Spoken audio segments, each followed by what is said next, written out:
քննարկումը կազմակերպելու հրավիրելու համար։ Գործընկերներս շատ մանրամասն ներկայացրեցին իրավիճակը եւ ես ամբողջությամբ համաձայն եմ իրենց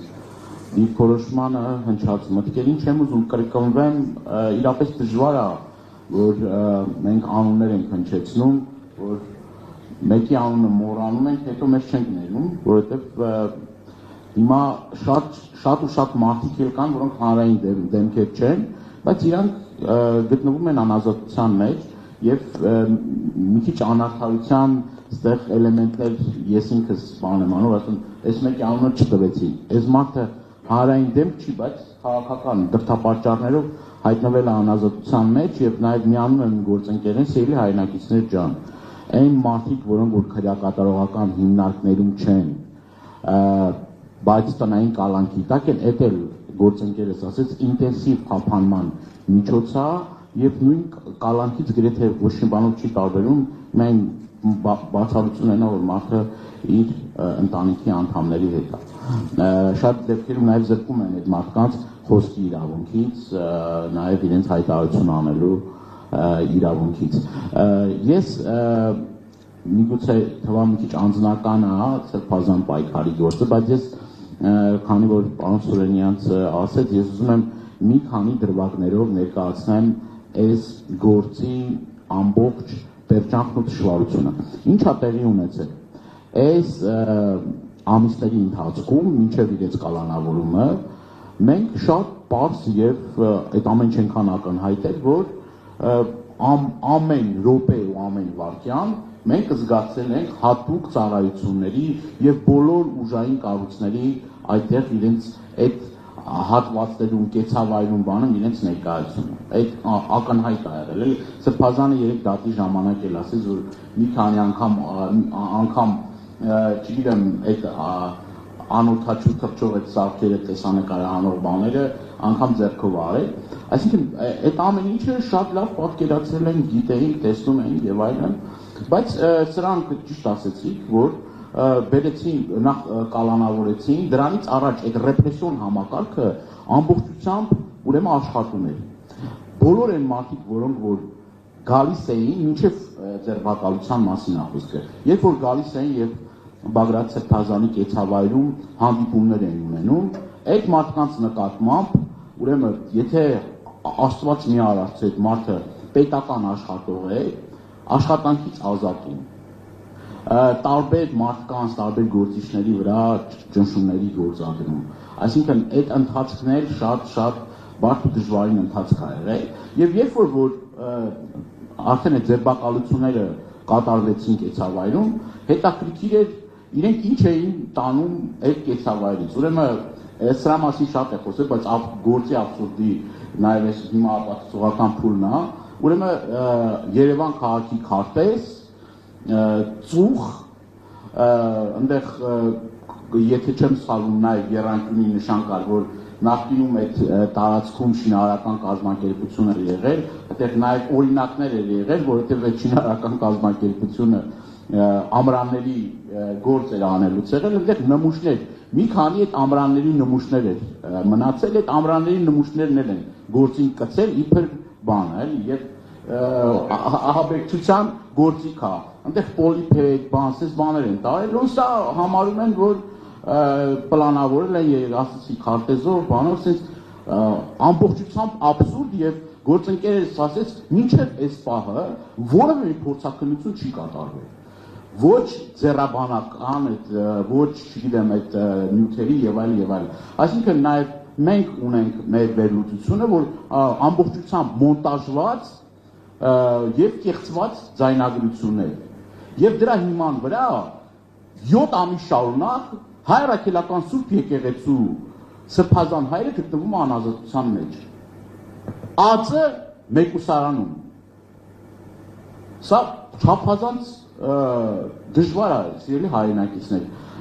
ոչ թե ուզում եմ բարդացնեմ, այլ շատ դեպքերում իրենք չեն բարձրաձայնում այդ խնդիրների մասին, մեզ էլ են հորդորում, որ դրա մասին չխոսենք, բայց մարդիկ լուրջ առողջական նաև պրոբլեմներ եւ խնդիրներ են ձեռք բերում։ Ինչպես նաև Սամվել Կարապետյանի պարագայում մարդը այդ անազատության մեջ այդ պայմաններից ելնելով երկկողմանի թոքաբորբով մարդուն տարել են հիվանդանոց, հետո դատարանը որոշել է, որ չէ, պետք է նորից էլի տանեն ԱԱԾ մեկուսարան, այդ բանը սիստեմաները անջատել են, մարդուն տարել են նորից էլի, ասիկ սրանց արդեն հակամարտկային եւ հակաբարոյական իրենց նաև մոտեցումների մասին պիտի խոսենք։ Սենց երկար կարող ենք խոսել, շատ բան կա ասելու, բայց ես քանի որ երկար չեմ ուզում ձեր ուրեմն ժամանակը խնայելով չեմ ուզում երկար շատ խոսել եւ ձանձրացնել, բայց ես նաեւ ուզում եմ մի քանի բառով խոսել մեր առաջարկների, լուծումների եւ նաեւ անելիքների մասին։ Ինչ պիտի անենք մենք։ Նախ այն կեղծ թեզը, որ դե խոսալով հարց չի լուծում, մենք եւ խոսքով, եւ գործով, եւ պիտի խոսենք եւ պիտի գործենք։ Այն ժամանակ, երբ որ փողոցներում հարյուրավոր, հազարավոր մարդիկ են լինում, ես ձեզ վստահաբար ասում եմ, որ սրանք 100 անգամ մտածում են, ես մարդուն տանեն կալանքի թե չտանեն։ Հենց որ այդ ճնշումները թուլանում է, սկսում արդեն ռեպրեսիոն համակարգի հաջորդ փուլ եւ շատ կարեւոր է, որ մենք եւ խոսենք, եւ գործենք, եւ ակցիաներ անենք, եւ բարձրաձայնենք, եւ պահանջատեր լինենք։ Այդ մարդիկ ունեն մեր աջակցության խնդիրը եւ իրապես մեր գործընկերներն էլ ճիշտ ասեցին, կապ չունի այդ մարդ ինչ քաղաքական հայացքներ ունի, համաձայն ենք, թե համաձայն չենք այդ մարդու արտահայտած մտքերի հետ։ Եվ մենք պարտավոր ենք այդ մարդկանց այդ աջակցություն ցույց տալ։ Ընտանիքների հետ կապված։ Ես ուզում եմ շատ մի հատ նուրբ խնդրի նաև ձեր ուշադրությունը, նաև այդ մարդիկ ունեն, այդ ընտանիքները ունեն մեր եւ հոգեբանական եւ բոլոր տեսակի աջակցություն սիրելի հայրենակիցներ։ Շատ ժամանակ այդ գործերը արվում է լուր, առանց շատ բարձրաձայնելու, առանց դրա մասին շատ խոսելու, բայց նաև այդ ընտանիքի անդամներն են այս ամբողջ այս դժվարությունների եւ այս ամբողջ այս դժբախտությունների ընթացքով անցնում եւ մեր պարտքն է, որ մեր այդ մարդկանց այդ ընտանիքների կողքը կանգնենք։ Միջազգային ատյաններում բարձրաձայնելը, հնարավորության դեպքում այս ամեն ինչի մասին խոսելը։ Առաջիկայում ես եւ պարոն Մամիջանյանը նաև հրավերի շրջանակներում Շվեդիա այցելենք, նախկին առաջի այցի ժամանակ ես նաև առիթ օգտագործել եմ եւ ես հուսով եմ, որ այս առիթն էլ մենք կօգտագործենք մեր գործընկերներին ցույց տալու սրանց իրական դեմքը։ Թե ինչ են իրենք, գիտեք ինչ են սրանց բանը որն է, էլի։ Նաև սրբազան պայքարի գործում էր բանը, կարծեմ թե այս լուրն էլ է տարածվել մամուլով, ինչ որ դեսպանի հետ որ խոսում են, կարմիր թելով սենց գնում է։ Այդ մարդկանց որ տանում են կալանքի, ուրիշ արգումենտ չունեն։ Ասում են ռուսի գործակալ։ Ում տանում են անազատության մեջ, այդ իրանք տարբեր այդ եվրոպական ատյաներում բան։ Եվ վերջերս նաև մեր գործընկերներից մեկն էր եկել, զրուցում ենք իրար հետ, նույն խայտարակ մոտեցումը։ Այսինքն սրանք ուրիշ արգումենտ չունեն եւ մարդկանց հանիրավի մեղադրում են, քանի անգամ մենք ենք դիմել ԱԱԾ-ին, ասել ենք, եթե նման բան կա, քրեական գործ հարուցեք եւ ի վերջո կներեք էլի մեր գործընկերներ նաև Գեղամ Մանուկյան երեք ասել, այդ անպատասխանատու հայտարարություններով մինչև երբ պիտի շարունակվի։ Այո, ԱԱԾ-ն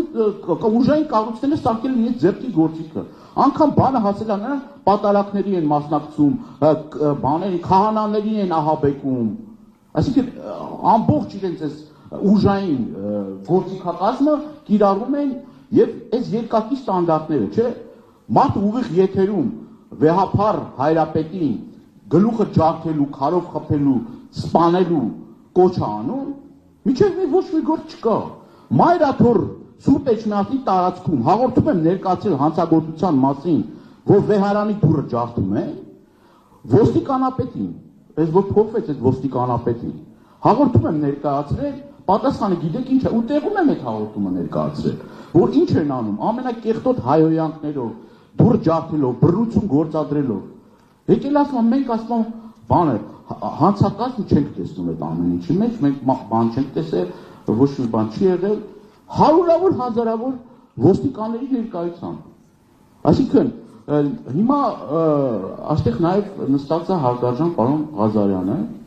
եւ Ես ամփոփելով իմ խոսքը ես ուզում եմ հիշել մարդու իրավունքների հանձնաժողովի այդ խայտարակ նիստը որ կար, չէ՞։ Ինչ էին անում, երբ որ պարոն Ղազարյանը իր տեխնատությունը ներկայացրել է, ուղիղ քաղաքացիական պայմանագիր կուսակցության ներկայացուցիչը գլուխը ջարդելու, լեզուն կտրելու։ Այո, հիմա Թաղույթ Թովմասյանի Մարդ հյուրանքների պաշտպանի հանձնաժողովի նախագահից հանել են ու հիմա պաշտոնակատար են նշանակել մի մարդու, որը որ մամուլում շատ ու շատ խնդիրներ ու հարցեր կա, չէ՞։ Այո, հիմա այդ մարդիկ որևէ պատասխանատվության նշույլ անգամ չունեն եւ շարունակում են բռնության կոչերը, շարունակում են իրենց պահել շատ լկտի ձևով եւ կրկնում եմ, ասենք այս ամբողջ այս ընթացքում վերջացնեմ խոսքս, այս ամբողջ ընթացքում մեր հիմա Նարեկ Սամսոնյանի գործով, չէ, մարդը կներեք հետույք բառի համար նստած է, այն մարդը, որը որ ամենազգայուն, մեզ համար որպես հայ մարդու չէ, որ մարդու ընտանիքի անդամին կպչում այդ ամենավտանգավոր եւ ամենաընդունելի բանն է, չէ։ Մարդը վիրավորանք են ասում, այս մարդը արձագանքում է եւ դրա համար հիմա նստած են։ Սա խայտարակ բան է եւ ամփոփելով խոսքս ասեմ, որ մեր պարտքն է զբաղվել իրենց խնդիրներով, առողջական խնդիրներով, չդադարել պայքարելուց, պաշտպանել իրենց իրավունքները եւ նորից էլի շնորհակալություն եմ հայտնում այս կարևոր քննարկման համար։ Հուսով եմ նաև քաղաքական դաշտում այդ բանը կա, ըմբռնումը կա, որ մենք պիտի շարունակենք ավելին, նենց չի որ մենք հիմա ամեն ինչը sense իդեալական է, խնդիրներ կան եւ պիտի մենք ուժերը համախմբենք, կոնսոլիդացնենք, որպեսզի կարողանանք մեր նպատակներին հասնենք։